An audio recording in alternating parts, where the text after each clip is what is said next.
Cina bisa maju karena mereka juga menggunakan metafisika. Kalau kalian mengira Cina itu maju karena mereka mengandalkan perdagangan, pendidikan modern, dan teknologi saja, itu salah. Karena pada kenyataannya, Cina adalah negeri maju yang masih memegang erat tradisi spiritual dan metafisika mereka. Filosofi spiritual seperti Taoisme dan Konfusianisme adalah filosofi yang terkenal di seluruh penjuru dunia. Dan ini berasal dari Cina sejak ribuan tahun yang lalu. Alih-alih menguburkannya dan menganggapnya sebagai tradisi primitif seperti di Indonesia, Cina justru masih mempelajarinya dan mengaplikasikannya di kehidupan mereka sehari-hari. Tahu nggak, kenapa orang Cina bisa bekerja selama 18 jam sehari tanpa mengeluh dan tanpa sakit?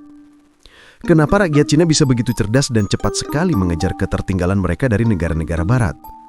Karena mereka menerapkan sekali filsafat mereka sehingga mereka bisa hidup di momen sekarang, bisa menikmati setiap proses, dan mereka juga sangat terhubung dengan leluhurnya. Inilah yang membuat kecerdasan masyarakat Cina cepat terkatrol.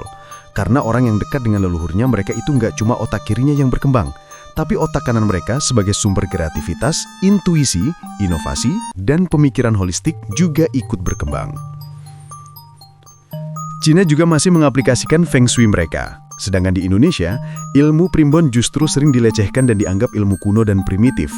Padahal justru ilmu-ilmu metafisika kuno inilah yang bisa membuka kecerdasan manusia dan membuat manusia lebih peka lagi dengan hukum-hukum alam.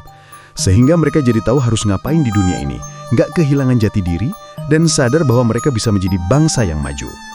Karena memang orang yang memiliki kesadaran spiritual yang tinggi, pasti mereka cerdas, kreatif, dan inovatif.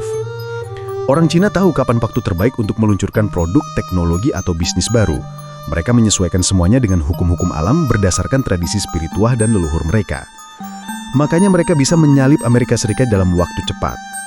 Cara yang sama juga dilakukan oleh para elit global dalam membangun Eropa saat abad imperialisme hingga menjadikan Amerika Serikat negara adidaya.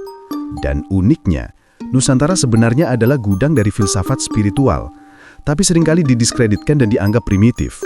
Sekarang, waktunya tradisi ini kita kupas lagi. Gimana nih menurut teman-teman?